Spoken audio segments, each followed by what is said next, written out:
जितने मेरा सब पे स्वर्गवासी लग गया। एक दिन हमने विचार करो हमने कि हमें मन में सो हमारे में भी स्वर्गवासी लिख ले। हमने एक दिन पूछी भगवान से, हमने जितने जी मेरा सब स्वर्ग ही जा।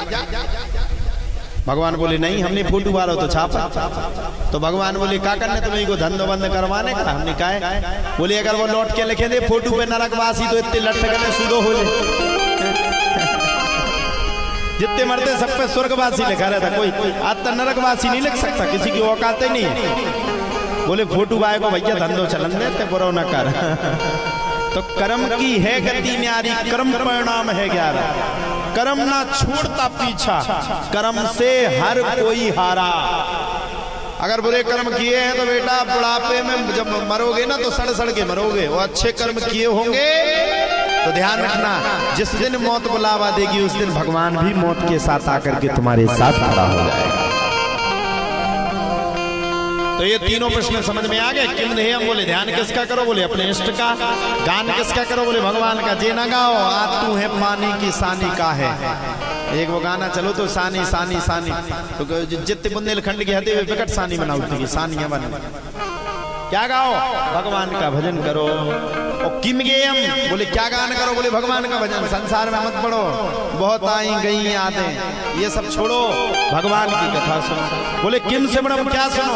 अरे बोले भैया सुनना तो बस एक ही चीज चाहिए। बोले क्या? बोले जहां भगवान की कथा हो वहां सुनो। तो उसमें लिखा है हनुमान जी के हनुमान चालीसा में लिखा प्रभु चरित्र सुनबे को। क्या लिखा? प्रभु चरित्र सुनबे को। ना तो जो लिखोगी रामायण के चरित्र का सुनबे को रसिया, ना जो लिखोगी भागवत के चरित्र का सुनबे को रसिया, नहीं ना जो लिखोगी शिव महापुराण सुनबे का रसिया, ना जो लिखो देवी महापुराण सुनबे का रसिया, ना जो लिखोगी रामचरितमानस सुनबे का रसिया, ना प्रभु चरित्र सुनबे को। और राम लखन सीता मीन। अब वो उनके इष्ट हैं, उनके मन में कौन बसा? बोले भगवान राम। और देखो जो जिसके मन में बसाओ वो बता के थोड़ी ना बसता। अब तुम कहो नहीं नहीं नहीं तू मन में वो बसो, मुंह में मैं बस जाऊं, ऐसे कैसे बस जाऊं? वो तो भगवान की इच्छा है, कब किसको बसाना। तो जहां जहां भागवत होती है वहां प्रथम श्रोता बन के हनुमान जी विराजमान होते हैं साहब। 7 दिन एक गद्दी लगा करके हनुमान जी वहां पर विराजमान है। 7 दिन, एक दिन नहीं 7 दिन वहीं बैठेंगे। प्रभु चरित्र सुनबे को रसिया।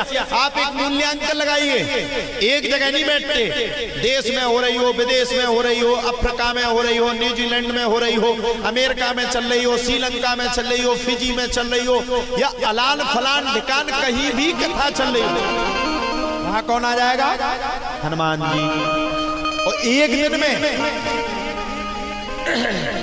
एक कथा नहीं चल रही, एक दिन में लाखों कथाएं चल रही। और लाखों जगह बैठ करके हनुमान जी भगवान की कथा सुन रहे हैं। इसीलिए उनका नाम है राम भक्त हनुमान।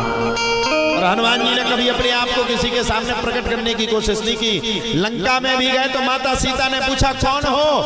हनुमान जी ने कह दिया राम दूत में माता जानकी, सत्य शपथ करुणा निधान। वो है हनुमान। तो ये तीनों चीजें अपने जीवन में परस्परता के साथ रख लो, कल्याण निश्चित है। ध्यान भगवान का करो, गान भगवान का करो। और सुनो किसको? जीना सुनो जी।